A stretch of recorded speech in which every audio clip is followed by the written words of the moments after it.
بسم اللہ الرحمن الرحیم۔ ساری تعریف اللہ کے لیے، درود اور سلام محمد اور آل محمد۔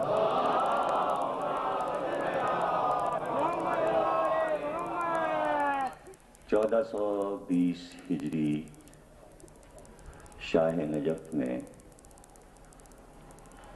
عشرہ مجالس کی چوتھی تقریر آپ حضرات سماعت فرما رہے ہیں۔ دم ہمادم علی علی کے عنوان پر آج ہم اس منزل تک پہنچے۔ جیسا کہ ابتدا میں کہا گیا کہ وہ قربانیاں دینے والے کہ جنہوں نے اس بات پر قسمیں کھائی تھیں کہ سر کٹ جائے لیکن محبت علی نہ چھوٹے۔ بڑے لوگ تھے وہ اور ان کی قربانیاں کارگر ہوئیں اور رنگ لائیں۔ جیسا کہ میں نے کہا کہ 40 ہجری سے 60 ہجری تک 20 برس میں جن لوگوں نے تقیہ نہیں کیا اور یہ طے کیا کہ ہم شاہراہ پر، مسجد کے صحن میں، درباروں میں، بازاروں میں یہ اعلان کریں گے کہ حق علی ہے، علی حق ہے۔ اگر وہ تقیہ کر لیتے، اپنے ایمان کو چھپا لیتے تو رسول کی ساری محنت بیکار ہو جاتی اور دنیا آل محمد کو پہچاننے سے انکار کر دیتی۔ بلکہ انہوں نے کربلا کے کارنامے کو بنیادی طور پر مضبوط بنایا کہ انسان خود یہ سوچے اور فیصلہ کرے کہ جب ہم سر کٹا سکتے ہیں علی علی کہنے پر، تو جب علی کا بیٹا پکارے نصر من اللہ ہے، جب علی کا بیٹا پکارے ہے کوئی میرا مددگار، آئے کوئی، تو پھر وہ آئے جو سر کو کٹائے۔ اور وہ آئے اور انہوں نے آ کر سر کٹا کر یہ بتایا کہ علی علی تو قیامت تک ہوگا۔ اور عجیب بات یہ ہے کہ نعرہ جو بنا اسلام میں ترتیب پایا، نام بہت تھے لیکن کسی کا نعرہ نہ بن سکا۔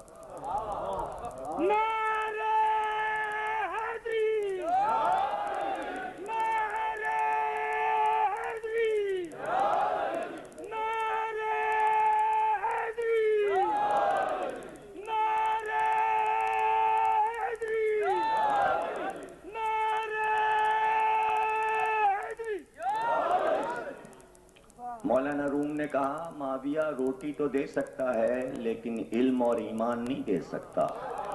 علم اور ایمان علی عطا کرتے ہیں لیکن وہ روٹیاں بھی نہ رہیں، وہ دسترخوان بھی نہ رہا، پھر رہا دسترخوان تو وہی علی کا۔ یعنی ہمارے معاشرے میں سب سے زیادہ کمزور ہستی فقیر ہے، لیکن فقیر بھی اتنا سمجھدار ہے، اسے معلوم ہے کہ ان ناموں سے بھیگ بھی نہیں ملے گی۔ ان کو معلوم ہے اگر ہم یہ نام لے کر پکاریں گے تو دھتکارے جائیں گے۔ ادھر فقیر نے کہا علی علی، وہی فقیر تھوڑی دیر میں عزت دار بن گیا۔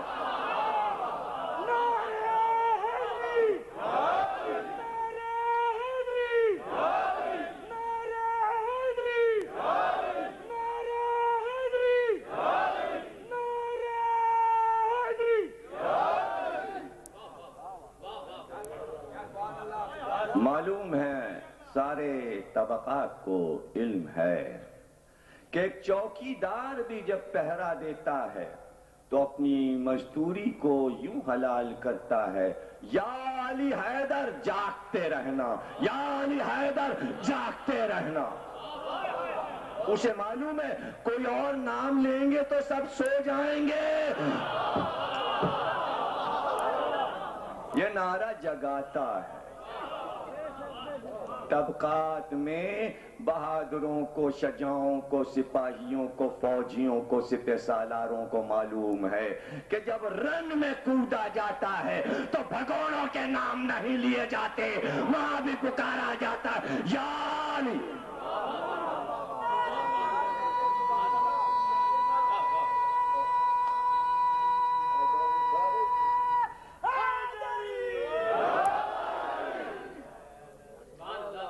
جو سمجھدار ہے وہ جانتا ہے یہ ضد کیوں ہے۔ یہ ضد اس لیے ہے کہ اگر کبھی فیور کر دیا کہ حق تو علی ہے تو حکومتیں ہاتھوں سے جائیں گی۔ صرف حکومتوں کو زندہ رکھنے کے لیے ان کا ذکر کرنا پڑتا ہے جنہوں نے زبردستی علی کی حکومتوں پر قبضہ کیا تھا، تاکہ علی والے یہ نہ کہیں حق کس کا ہے۔ حکومتیں مبارک کبھی ہم جارح نہیں بنے، اس لیے کہ علی علی کی حکومت سے بڑی دنیا میں کوئی حکومت نہیں۔ ہم آج بھی علی علی کر کے سردار ہیں اور کل بھی سردار رہیں گے۔ رعایا رعایا ہے، امت امت ہے۔ ہم امت نہیں ہیں، ہم سب سردار ہیں۔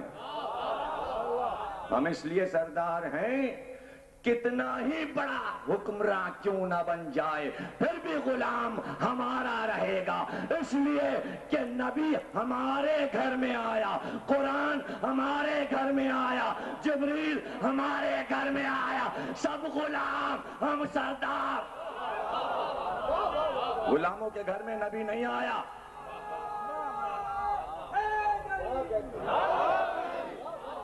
غلاموں کا داماد ضرور ہمارا نبی بنا، آیا ہمارے گھر میں۔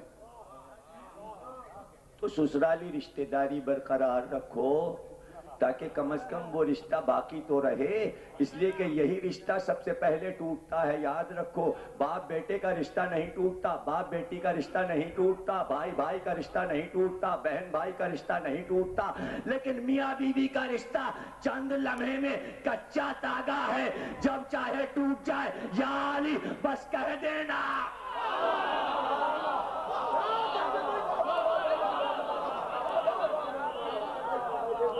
اگر علی علی کرو گے تو رشتہ رہے گا، کچا سوت ہے، جڑا رکھو بھئی، یہی اتنی رشتہ داری ہے، ورنہ امت امت ہے، سردار سردار ہے۔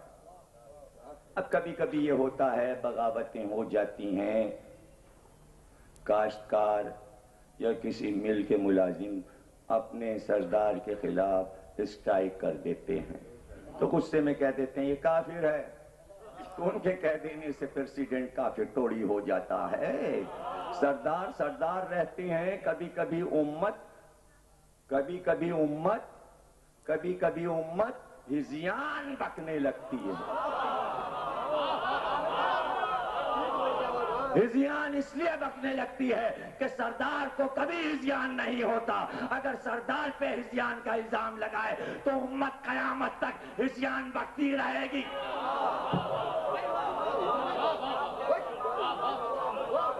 بکو ہذیان،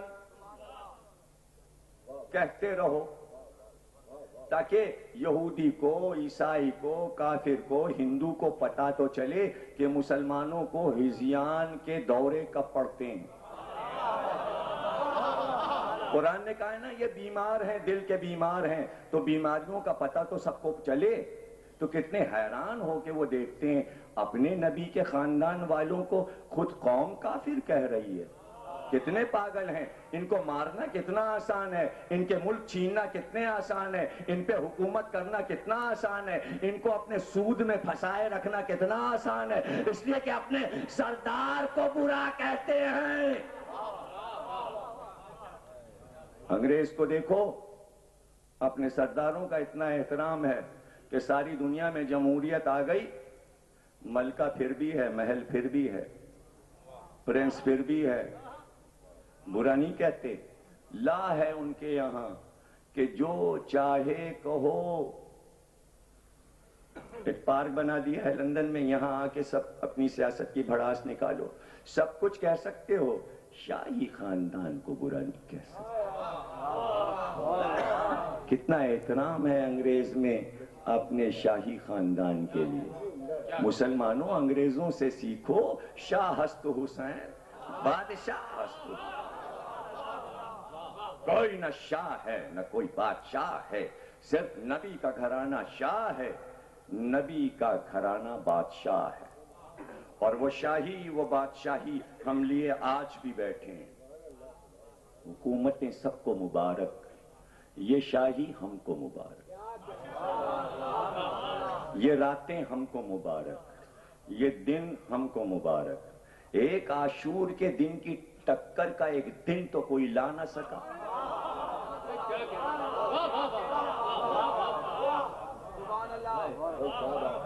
10 دن منا لو، 15 دن کسی کے جوڑ لو، 20 دن کسی کے جوڑ لو، لیکن کسی کا عاشور تو بنا کے دکھاؤ۔ نہیں سمجھ رہے ہیں آپ؟ ارے عاشور 10 تاریخ کو ہوتا ہے، عاشور پہلی تاریخ کو نہیں ہوتا۔ بھائی پھر سمجھیے، عاشور کے لیے 10 دن ہوتے ہیں، ایک دن کے لیے بعد میں 10 دن نہیں ہوتے۔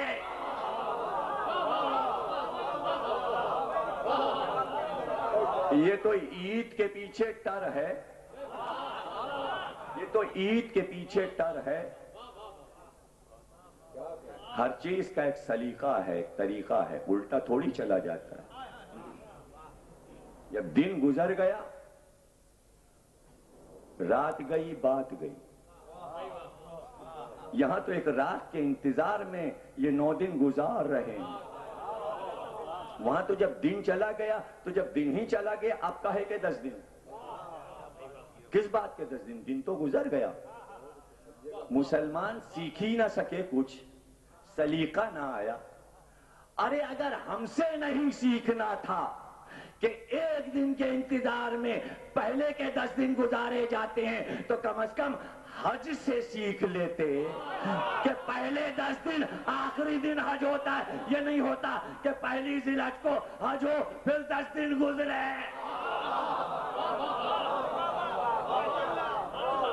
بھائی سب لوگ میری بات سمجھ رہے ہیں یا نہیں؟ سلیقہ سیکھو، ہر چیز کو منانے کا طریقہ سیکھو، ہر چیز کی ایک تنظیم ہے، ایک ترتیب ہے۔ میں یہ نہیں کہتا کہ کچھ نہ مناؤ، مناؤ تو سلیقے سے مناؤ، تاکہ پتہ تو چلے کہ مسلمان قوم سوگھڑ ہے۔ بے ترتیبی اور پھوڑ پن مسلمانوں کی تاریخ میں ہمیشہ رہا، اس لیے کہ جو گائیڈ کرنے والے تھے انہیں چھوڑ دیا اور خود ہی اٹھے سب کچھ بنانے۔ آتا جاتا کچھ تھا نہیں، لگے بنانے ہر چیز، تو جو چیز بھی بنائی وہ ٹیڑھی بنائی،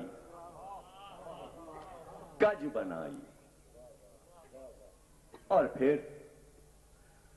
اگر ہمارے قریب سے بھی گزر جاؤ تو تمہیں ترتیب میں معلوم ہوگا کہ ہم کہتے ہیں علی علی، وزن ہے علی علی۔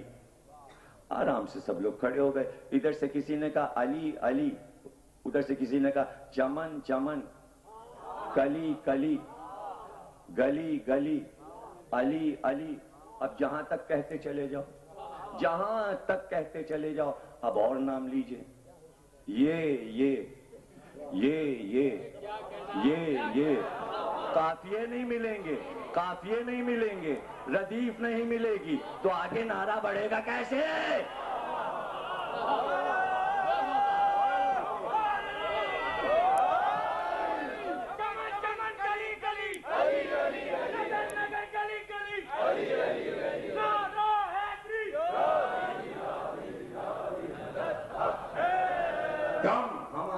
علی علی. شمس تبریز نے جب کہا تھا تو کیا اور نام ان کے ذہن میں نہیں تھے؟ انہیں معلوم تھا کہ سانس کوئی نام عطا نہیں کر سکتا. سانس صرف وہ عطا کر سکتا ہے جس نے اسلام کو سانس لینا سکھایا. صرف سانس میں وہ سما سکتا ہے. اس لیے کہا دم ہما دم علی علی. بڑے لوگ تھے وہ جو ایک نعرے کے لیے ٹکرا گئے حکومتوں سے. حکومتوں سے ٹکرا گئے دو لفظ علی علی کے لیے. ابھی آل ابا میں عرض کر رہا تھا کہ اپنی وفات سے چند مہینے پہلے رسول علی کو باغ میں لے کے جاتے, سینے سے لپٹاتے, خوب روتے, کہتے علی میرے بعد تم پر جو ظلم ہوگا وہ سب میری نگاہوں کے سامنے آ رہے ہیں. ایسا ہوگا, ایسا ہوگا, ایسا ہوگا, ایسا ہوگا. تنہائی میں بتاتے. تو علی کہتے یا رسول اللہ پھر کیا کروں؟ تلوار نکال کے سب کو قتل عام کر دو. رسول اللہ کہتے نہیں علی, تمہیں اس منزل پہ صبر کرنا ہے. تو علی جواب میں کہتے یا رسول اللہ اگر اس وقت میں صبر کروں گا تو کیا دین رہ جائے گا؟ تو رسول اللہ کہتے ہیں ہاں تمہارے صبر سے دین رہ جائے گا. دین نام ہے اسلام علی کے صبر کا. اگر ذوالفقار نکل آتی تو دین جو چلتا تو سوا علی کے کوئی خدا نہ ہوتا, کوئی نبی نہ ہوتا, نہ وہ اللہ ہوتا, صرف علی اللہ ہوتا. علی نے تلوار نہ نکال کے اللہ کو اور نبی کو زندہ رکھا. اس پہ ریسرچ کرے جا کے بڑے بڑے ریسرچ اسکالر کہ اگر ذوالفقار نکال لیتے تو کیا ہوتا. پھر علی علی ہوتے, غرور ہو جاتا تھا بڑوں بڑوں کو. نمرود و فرعون و شداد خدا بن گئے کہ اب کوئی نہیں ہے سوا ہمارے. تو خود غرور ہو جاتا تھا. اگر علی کائنات کے فاتح بن جاتے تو خود علی کو تو کبھی غرور نہ ہوتا, لیکن جو علی کے پیچھے پیچھے چل رہے تھے وہ اپنے غرور کے نشے میں یہ کہتے کہ کہاں ہے خدا سوا اس کے.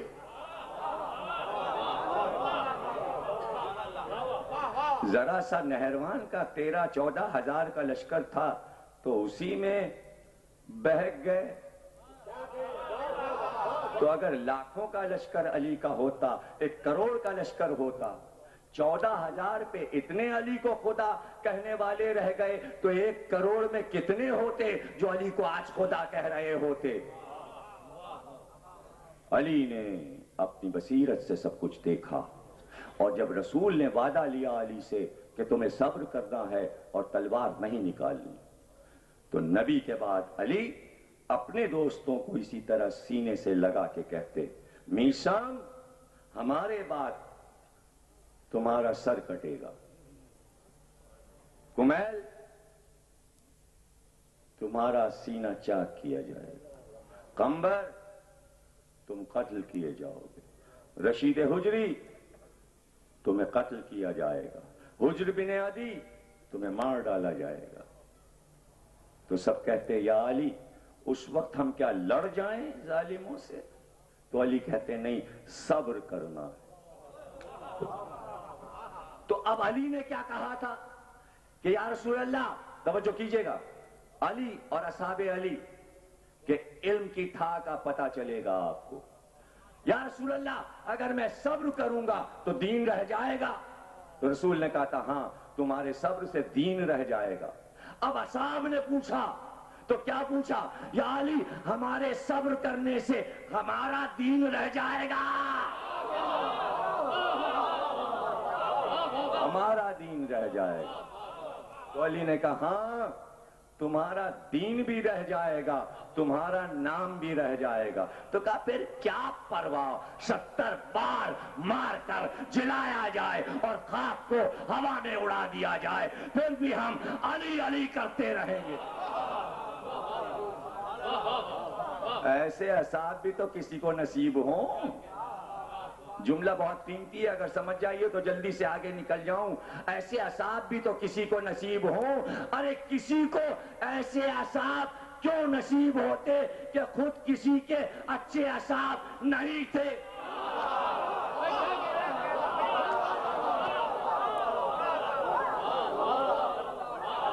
علی اپنے صاحب کے اچھے صحابی تھے، اس لیے علی کو ایسے اصحاب ملے۔ اگر آپ کو معلوم ہو اور بہت تاریخ کی کتابیں آپ نے پڑھی ہوں تو کسی ہستی کے اصحاب بتا دیجئے، بتا دیجئے۔ اور علی کے اصحاب تاریخ بھری پڑی ہوئی ہے، اور ایک ایک صحابی قربانی کی منزل پر کامل،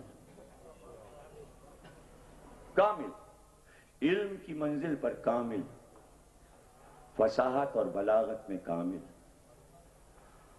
کسی کی موت کی خبر دے دینا، اس کے سامنے یہ کہہ دینا تم مارے جاؤ گے، یہی کافی ہے؟ نہیں، ہر وقت کسی نہ کسی بہانے سے یاد دلانا۔ کوفے میں علی حکومت کے دور میں جہاں تھوڑی سی فرصت پاتے میسم کی دکان پہ بیٹھ جاتے۔ چھوٹی سی دکان تھی میسم کی، میسم تمار، تمر کہتے ہیں کھجور کو، تمار کہتے ہیں کھجور بیچنے والے کو۔ کھجور بیچا کرتے تھے، اسی سے گزارا کرتے تھے۔ علی بازار سے نکلے اور میسم کی دکان پہ بیٹھ گئے۔ میسم کو جب کبھی ضرورت ہوتی کسی کام سے جاتے، مولا سے کہتے مولا دکان آپ دیکھیے گا، میں ابھی آتا ہوں۔ اب علی کھجور کی دکان پر، علی بتا رہے ہیں میرے صحابی کے مرتبے کو پہچانو، میں عام لوگوں کو صحابی نہیں بناتا، مجھے میسم کا مرتبہ معلوم ہے، اس لیے میں یہاں بیٹھا ہوں۔ چلے جاتے۔ اب کہہ کر جا رہے ہیں تو اس کے معنی یہ ہیں کہ خریدار آئے گا، گاہک آئے گا تو مال بھی بیچیے گا، لیکن مولا ہیں یہ کیسے کہیں کہ آپ میری جگہ پہ مال بیچیے گا؟ مولا دکان پہ بیٹھیے گا، مطلب اشارہ کر گئے۔ اب علی کیوں بیچیں کھجوریں؟ علی تو بس بیٹھ گئے دکان پر اور میسم چلے گئے۔ خریدار آ گیا، اس نے کہا کھجوریں چاہیے۔ علی نے کہا کھجوریں اٹھا لو اتنی جتنی رقم دے رہے ہو، اور سکہ وہاں سامنے رکھ دو۔ کبھی سنتے ہیں کہ پرانے دور میں چندرگپت اور اشوک کے دور میں ہزاروں برس پہلے ہندوستان میں یہ طریقہ تھا کہ دکان پہ مال لگا رہتا، خریدار آتے، سکہ رکھتے اور مال لے جاتے۔ اتنی ایمانداری تھی۔ یا وہ تھوڑا سا نمونہ کہیں آپ کو یورپ میں مل جائے گا کہ ایک آدھ دکانوں پہ دودھ کی بوتلیں رکھی ہیں، پیسے وہاں رکھ دیے انہوں نے، پاؤنڈ یا ڈالر، اور بوتل لے گئے۔ نہ وہ بے معنی کرے گا کہ دودھ میں پانی ملائے، نہ یہ بے معنی کرے گا کہ نوٹ کی جگہ کاغذ کا ٹکڑا رکھ جائے۔ دکاندار کو گاہک پہ بھروسہ، گاہک کو دکاندار پہ بھروسہ، یہی تو اسلام نے سکھایا تھا۔ لیکن یہ پاکستان کو اللہ اور ترقی دے کہ پوری دنیا میں 2 نمبر کا مال بیچنا پاکستان نے سکھایا۔ کسی ملک کو یہ معلوم ہی نہیں تھا کہ 2 نمبر کیا ہے۔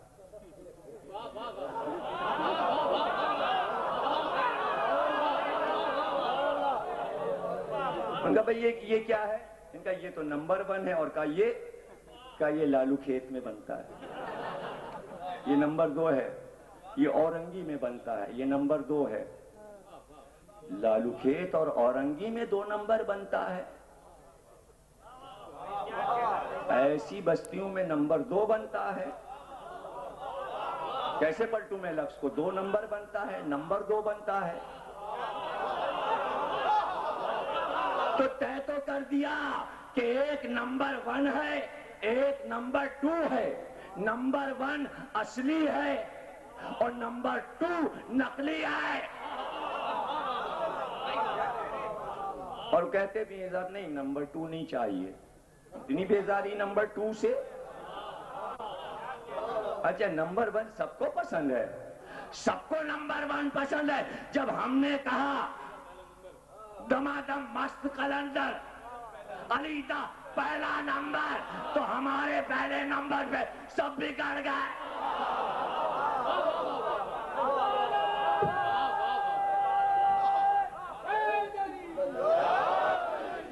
ہم اچھے کا حق ہیں, ہم نمبر 1 لیتے ہیں, تو کیا پریشانی. نہیں چاہیے نمبر 2, 2 نمبر مال نہیں چاہیے. ناراض ہو جائیے آپ, نہیں ہے عادت ہمیں استعمال کرنے کی نمبر 2. غور کریں نا. تو یہ ایمانداریاں اگر اسلام میں ہوتی اور کھوٹے سکے نہ ہوتے تو اسلام کیسا پروان چڑھتا. عادتیں خراب ہو گئیں. علی ان عادتوں کو دور کرنا چاہتے تھے. کا سکہ وہاں رکھو, کھجوریں لے جاؤ. تھوڑی دیر کے بعد آئے, میسم تمار کا کچھ بکری ہوئی, کا سکہ وہاں رکھا ہے. کھجور لے جانے والا لے گیا. اب جب گلہ چھوڑ کے کوئی جاتا ہے تو دکاندار پہلے گلے کی طرف جھپٹتا ہے, کتنے کی بکری ہوئی. تو میسم بھی ادھر گئے سکہ اٹھانے. اب جو اٹھایا کہا مولا علی یہ سکہ تو کھوٹا ہے, آپ نے دیکھا نہیں یہ سکہ کھوٹا ہے. کہا تو کیا ہوا کھوٹا ہے, کھجوریں بھی اس کی کڑوی ہیں. کچھ دیر کے بعد منہ سے تھوکتا ہوا کھجوریں آیا. کہا یا علی یہ کھجوریں تو کڑوی ہیں. کہا تو تیرا سکہ بھی تو کھوٹا ہے.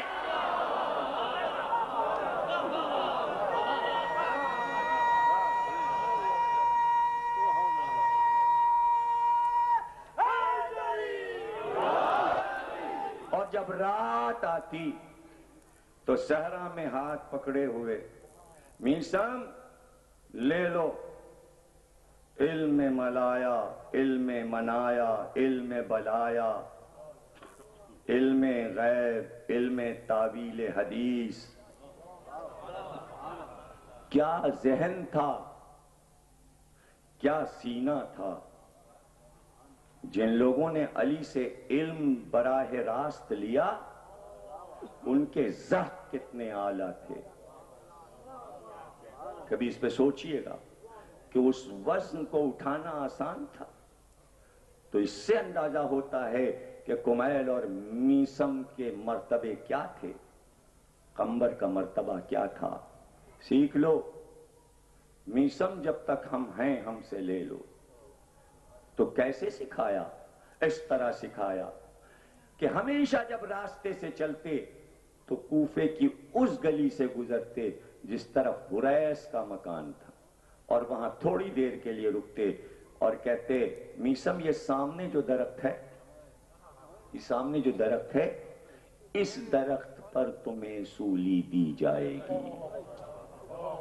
اے میسم کیا حال ہوگا تمہارا جب عبید اللہ ابن زیاد تمہیں بلائے گا دارالامارہ میں اور تم سے یہ کہے گا کہ علی پر تبرہ کرو, تو تم کیا کرو گے, تم کیا کرو گے. کہ یا علی کیا مجال جو ہم اس کے ظلم سے ڈر جائیں. کمیسم زبان کاٹی جائے گی, ہاتھ پیر کاٹے جائیں گے.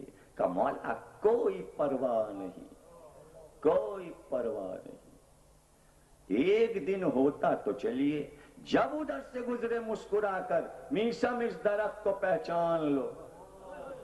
اور کبھی کبھی رک کر یوں اشارہ کرتے جاتے کہ سنو اس درخت کے 3 ٹکڑے ہو جائیں گے. ایک ٹکڑے پر تم کو پھانسی دی جائے گی, سولی دی جائے گی. ایک ٹکڑے پر رشید حجری کو, اور ایک ٹکڑے پر خالد بن قیس کو. 3 ٹکڑے ہوں گے. اب بتا دیا علی نے, میسم نے یاد بھی کر لیا, لیکن ہمیشہ یہ سوچا کرتے تھے درخت کے ٹکڑے کیسے ہوں گے. درخت کے ٹکڑے کیسے ہوں گے؟ علی کی شہادت ہوئی 40 ہجری میں، یہاں تک کہ 60 ہجری 20 برس گزر گئے۔ 20 برس میثم نے اس درخت کو پانی دیا، روز صبح اٹھ کر وہاں جاتے اور اس درخت میں پانی دیتے تاکہ درخت کے کھجور کا پروان چڑھے۔ اور وہ حریث جو اس درخت کے سامنے مکان میں رہتا، اس سے پکار کر کہتے، حریث ہم تمہارے پڑوس میں آنے والے ہیں۔ تو حریث کہتا، میں سمجھتا تھا کہ میثم یہ کہتے ہیں کہ ہم یہاں تمہارے پڑوس میں مکان لینے والے ہیں، لیکن بہت بعد میں ہمیں معلوم ہوا کہ میثم کے پڑوس کا کیا مطلب تھا اور اس درخت کو پانی کیوں دے رہے ہیں۔ جس دن عبید اللہ ابن زیاد کوفے میں داخل ہوا، جب اسے علم ہوا کہ حسین عراق کی طرف آ رہے ہیں، اور یزید نے فوراً ابن زیاد سے کہا کہ کوفے کی گورنری تیرے سپرد ہے اور کسی علی والے کو چھوڑنا نہیں، تو جب لشکر لے کر پہلی بار اس گلی سے گزرا تو ابن زیاد کے سپہ سالار کا جھنڈا اس درخت کی شاخ سے ٹکرایا اور پھٹ گیا، چاک ہو گیا۔ غصے میں ابن زیاد نے کہا، یہ بدشگونی ہوئی ہے، ہمارے لشکر کا پہلا جھنڈا ہی اس درخت نے چاک کر دیا، اسے کاٹو۔ درخت کٹا تو میثم کچھ اور سرشار ہوئے۔ اس کیفیت کو میں بیان کیسے کروں؟ سوچا کرتے تھے کہ علی نے کہا ہے کہ اس درخت کے 3 ٹکڑے ہوں گے۔ ابھی تو یہی نہیں پتا تھا کہ درخت کٹے گا کب، آج پتا چلا کہ درخت کٹ گیا، ابن زیاد نے درخت کو کاٹ ڈالا۔ تو دیکھنے چلے، اب جب دیکھنے چلے تو اپنے بڑے بیٹے علی بن میثم کو ساتھ لے کر چلے۔ ہر علی والے نے اپنے بڑے بیٹے کا نام علی رکھا تھا تاکہ ہر وقت علی علی کہتا رہے اور ہر وقت ہر سانس میں علی سمائے رہیں، اس لیے کہ بیٹا روح ہے۔ بیٹے کو لے کر آئے، درخت کٹا پڑا ہوا تھا۔ اس محلے کا رئیس ابن زیاد کے پاس پہنچا اور کہا، یہ درخت تو کٹ گیا، اگر اجازت دیجئے تو میں خرید لوں۔ کا رقم جمع کر دو بیت المال میں، درخت خرید لو۔ اس نے درخت خرید لیا اور وہیں کھڑے ہو کر اس کے 3 ٹکڑے کیے بیچنے کے لیے۔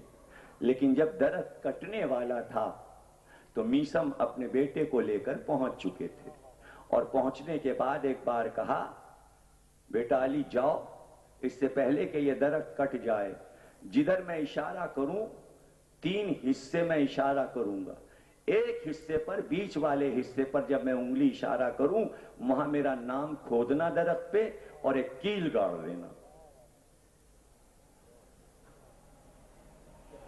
اس نے، بیٹے نے نام کھود دیا اپنے باپ کا اور کیل گاڑ دی۔ میثم مسکراتے ہوئے بیٹے کو لے کر چلے گئے۔ اس کے بعد آرے سے درخت کٹا اور 3 حصے ہوئے، ایک حصہ کوئی خرید کے لے گیا، ایک حصہ کوئی خرید کے لے گیا۔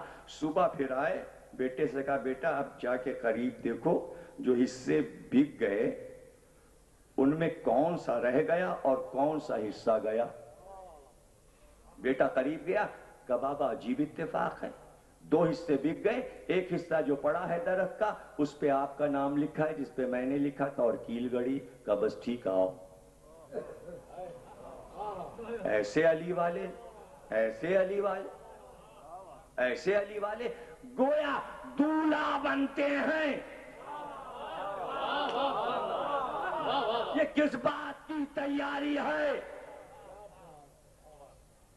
ذہن میں رہے، یہ کس بات کی تیاری ہے، یہ کس دن کی تیاری ہے، یہ سرشاری کی کیفیت کیوں طاری ہو رہی ہے۔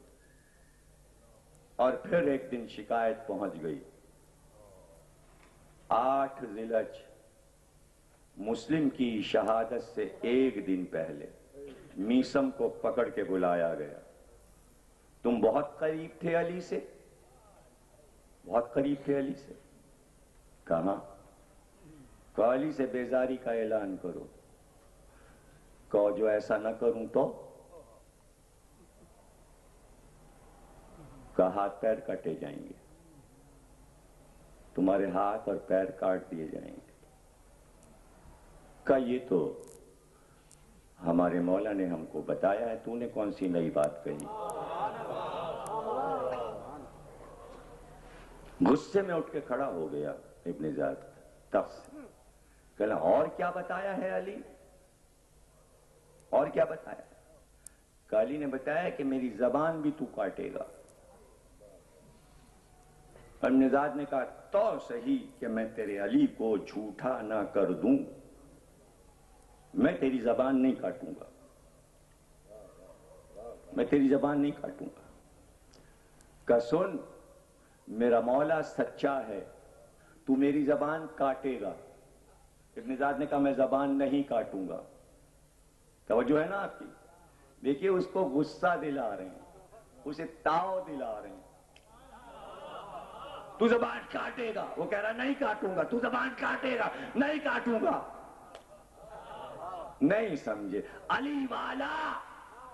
پھر سمجھیے دشمن علی والے سے کھیلنا چاہتا ہے اور علی والا ظالم سے کھیلتا ہے. جاگ رہے نا آپ کے لیے پڑھ رہا ہوں. یہ آج جو زندہ بیٹھے ہیں آپ، یہ ان قربانیوں کے معجزات، اس لیے ان شبوں میں انہیں خراج. کربلا کی شہادت سے میثم کی شہادت جڑی ہوئی ہے. جملہ دے دوں، اگر میثم زندہ رہ جاتے 9 ذی الحجہ کے بعد تو جس طرح کوفے میں حسین کا خط حبیب کے نام آیا، ایک خط میثم کے نام بھی آتا. لیکن میثم نے اپنا نام مسلم کی شہادت سے پہلے لکھوایا. میرے اس قیمتی جملے کو ضائع نہ کیجئے گا، اس لیے کہ میثم نے بتایا کہ کربلا کی قربانیوں کا آغاز مسلم سے ہوگا اور 20 برس کی قربانیاں جو 40 ہجری سے 60 ہجری تک کی ہیں ان کا آخر میں ہوں. کربلا اور ہے، میں ہوں.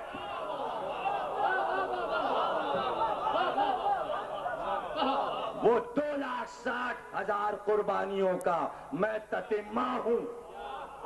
مسلم کربلا کی قربانیوں کا آغاز ہے، وہ سب سے زیادہ افضل ہے. حبیب وہاں ہے، میں یہاں ہوں. زہیر وہاں ہے، میں یہاں ہوں.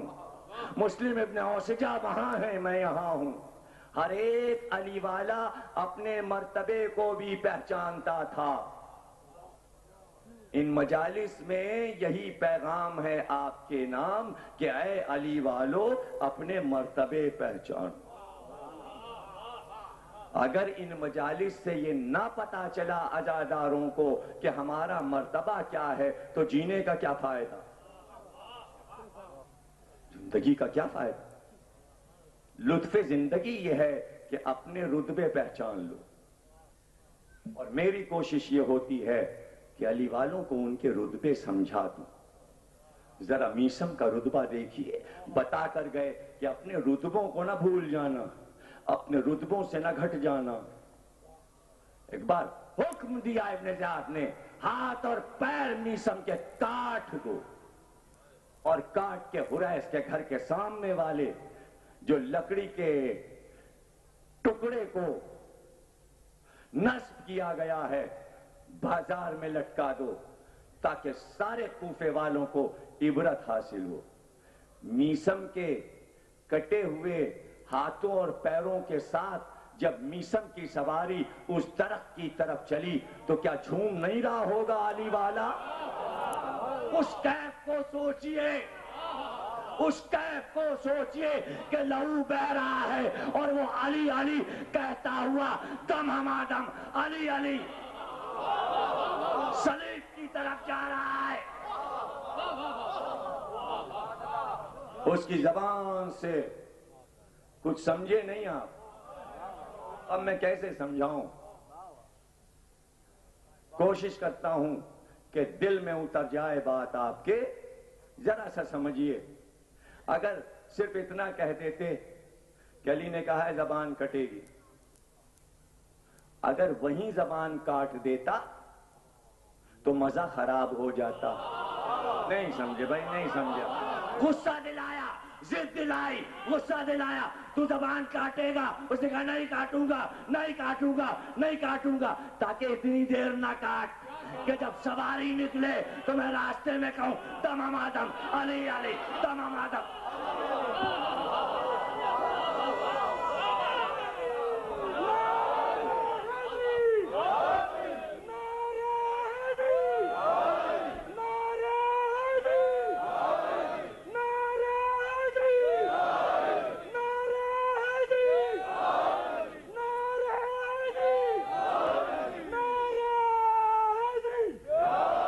جزاک اللہ. اللہ آپ کو جزائے خیر عطا کرے. مولا آپ کی امداد فرمائے.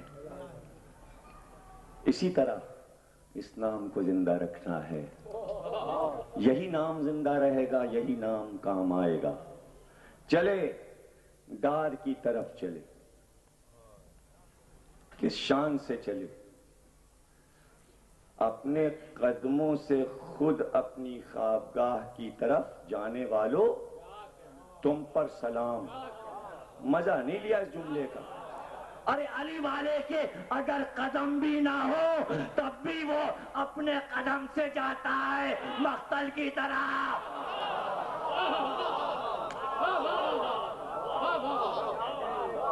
یوں گئے میسم علی علی کرتے ہو، اس شان سے گئے. کیا کہنا کا الٹا لٹکا دو، سر نیچے کر کے لٹکا دو. ہاتھ سے لہو، پیروں سے لہو. جب لٹکا کر سپاہی چلے گئے، پکار کے کہا حریث تمہارے پڑوس میں آ گئے ہم. ہوش بھی کسی کے بجا رہتے ہیں. ذرا سا ایکسیڈنٹ ہو جائے اور کہیں ہاتھ پہ زخم آ جائے تو پورا گھر دوڑ پڑتا ہے. اسپرٹ لگاؤ، یہ لگاؤ، مرہم لگاؤ، فلانی چیز، مرہم پٹی. ہائے ہوئی ہونے لگتی ہے. ہاتھ کٹے، پیر کٹے اور اتنا ہوش. حریث ہم آئے ہیں تمہارے پڑوس میں. حریث کہتے ہیں آج سمجھ میں پڑوس آیا. علی والوں کا پڑوس بھی عجیب ہے. ادھر نجف ہے، یہ پڑوس.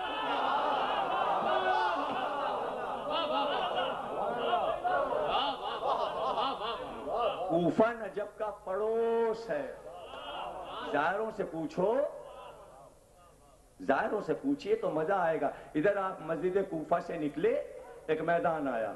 جیسے ہی میدان ختم ہوا، سامنے میسم کا روضہ، نیلا نیلا گنبد، دروازہ کھلا ہوا، نہ کوئی دربان نہ کچھ. ایک دم اندر چلے گئے اور دل بے قرار ہوا. یہ میسم ہے، یہ میسم ہے. جب میسم سے مل لیے تو نجف چلے. نجف سے مسلم کی طرف آؤ تو بیچ میں میسم، ادھر سے ادھر علی کی طرف جاؤ تو بیچ میں میسم. ایک بڑا کویت کا سوداگر، اسے کینسر تھا. وہ مسجد کوفہ دیکھ کر علی کے روضے جا رہا تھا دعا مانگنے کہ میرا کینسر ٹھیک ہو جائے. نیلا چھوٹا سا گنبد بنا ہوا تھا، چھوٹا سا کچا روضہ. ایک بار ٹیکسی پہ بیٹھے بیٹھے کہنے لگا یہ کس کا روضہ ہے چھوٹا سا؟ کہا یہ علی کے غلام میسم کا ہے. کہا ٹیکسی تو ذرا روکو. ٹیکسی روکی. ایک بار کچے روضے میں چلا گیا، زری پکڑی. کہا میسم میں تمہارے مولا کے پاس جا رہا تھا، تم اپنے مولا سے کہو میرا کینسر ٹھیک کر دے، میں تمہارا روضہ بنواؤں گا. ہفتے بھر میں سوداگر کا کینسر غائب ہو گیا. اس نے میسم کا روضہ بنوایا. ایسے ہوتے ہیں علی والے جو شفا تک. علی علی کا راز یہ ہے کہ آپ کسی بیمار کو ہاتھ لگا دیں تو اسے شفا ہو جائے. آپ ہاتھ لگا دیں تو آپ شفا عطا کر سکتے. کہ حریث ہم تمہارے پڑوس میں آ گئے.